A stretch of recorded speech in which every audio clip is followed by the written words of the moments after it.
ካሁን በኋላ ማንንም ነው ማልሰማው ነው የምላችሁ። ለምን እንደሆነ መጨረሻ ላይ ትረዱታላችሁ። እንመለሳለን፣ እንገናኛለን። ጠቅላይ ሚኒስትራችን አንድ ያድምጠነው እንመለስ። አንድ ተማሪ በፊዚክስ ክፍለ ጊዜ ዘግይቶ ወደ ክፍል ይመጣል። የፊዚክስ መምህራን እንደምታውቋቸው ናቸው። የእነሱን ክፍለ ጊዜ ማርፈድ ነውር ብቻ ሳይሆን ወንጀል አድርገው ያስባሉ። በአማርኛ ክፍለ ጊዜ እንደምንም ይገባል፣ በጂኦግራፊ እንደምንም ይገባል። ፊዚክስ ማትስ ሲሆን ግን መምህራኖቹ አያስጠጉም ታውቃላችሁ። እና አንደኛው ተማሪ አርፍዶ መጣ። ለምን አርፍደ መጣ ሳይለው መምህሩ እንዴት በኔ ክፍለ ጊዜ ተረፍዳለህ ብሎ በረንዳ ላይ ከክላሱ በር ላይ ተንበርከክ ይለዋል። ተማሪ ተንበርክኮ ፔሪዮዱ ያልቅና ደውል ሲደወል መምህሩ ሲወጣ ተማሪ ዘሎ ይገባል ወደ ክፍሉ። ሲገባ ብላክቦርድ ላይ ሁለት ጥያቄዎች ያያል።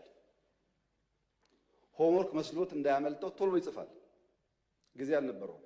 የሚቀጥለው አስተማሪ ገብቶ እንዳያጠፋበት በፍጥነት ጥያቄውን ጽፎ ሲጨርስ ሁለተኛው መምህር ገባ እና ቀጠለ ትምህርቱ። ቀኑ ዓርብ ዕለት ነበረ። ታውቃላችሁ እንኳን ሙሉ ፔሪየድ 10 ደቂቃ 20 ደቂቃ ስታረፍዱ በጣም ብዙ የቀረባችሁ ስለሚመስላችሁ ጭንቀት አለው። እና ልጁ ቤት ሲገባ ሆምወርክ ነው ብሎ ለይቱ ሙሉ ሲቆፍር አደረ፣ አልቻለም። ቅዳሜ ሙሉ ቀን ቆፈረ፣ አልቻለም። ቅዳሜ ያደረበት አልቻለም። እሁድ ዋለበት፣ አልቻለም። እሁድ አጋማሽ ሌሊት ላይ አንዷን ጥያቄ መለሳት። አንዷን መልሶ አንዱ ከበደው። አስቡት፣ ዓርብ፣ ቅዳሜ፣ እሁድ ሁለት ጥያቄ ለመመለስ ሲፈጋ ቆይቶ እሁድ ሌሊት አጋማሽ ላይ አንዷን መልሶ አንዷ ቀረችውና ሰኞ ጠዋት ትምህርት ቤት ሄዶ የፊዚክስ መምህር ገብቶ አዲስ ቻፕተር መጻፍ ጀመረ። ተማሪው እንደ መምህር የባለፈው አሳይመንት ሳሉ የባለፈው ሳምንት ሆምወርክ ሳሉ ያማል እንደ ባለፈው ሆምወርክ አልሰጠውም ይላል መምህሩ። እንደ ሁለት ጥያቄ ጽፈው አርፍጄ ገብቼ ጽፌ ያለው እኮ ይላል። እና መምህሩ ምን አለ?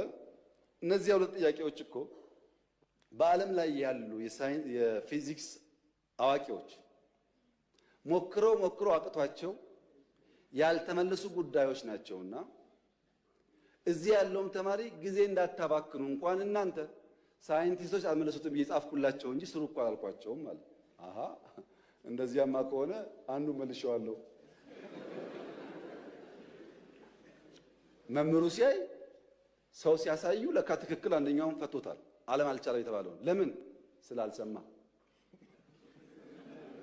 አትችልምና አትስራው ብሎ መምህር ሲጽፍ ቢሰማ ኖሮ እሱም አጣጥፎ ይቀመጥ ነበር። እሱ አልሰማም፣ አትችልም ማለት ነው። እና የተከበረው ምክር ቤት ኢትዮጵያ ቀይ ባህር አይገባትም የሚለውን አልሰማንም እና ማንንም አልሰማም ብል ይፈረድብኛል። እንደሰማችሁት ነው ጠቅላይ ሚኒስትራችን የተናገሩ ንግግር ከባህር በር የዘለለም ብዙ ትርጉም አለው በህይወት ላይ ብዬ ስላሰብኩኝ ነው ወደ እናንተ ያመጣሁት። አትችሉም የሚሉን ሰዎች አንችልም ብለን ራሳችንን አናዳክምም፣ የተቻለን ያህል እንሞክራለን። ይሄ ደግሞ እጅግ በጣም የሚያስተምር ነገር አለው ብዬ አስባለሁኝ። ያው ሞቲቬሽናል ስፒከር ምናምን ስጮትባችሁ ማለት ነው። ኢንዌስ ግን በጣም ትምህርት ስለሚሰጥ ነው ወደ እናንተ ያመጣሁት። እናንተ ስለዚህ ጉዳይ ምን ትላላችሁ? ሀሳብ አስተያየታችሁን አጋሩኝ። ቪዲዮን ከወዳችሁ ላይክ፣ ሼር፣ ፖስት አድርጉት። የቀዩዋ ምልክት ካለች የእናንተ ነች፣ ውሰዷት ማለት ነው። በተረፈ ሰላም አለይኩም፣ ይመቻችሁ።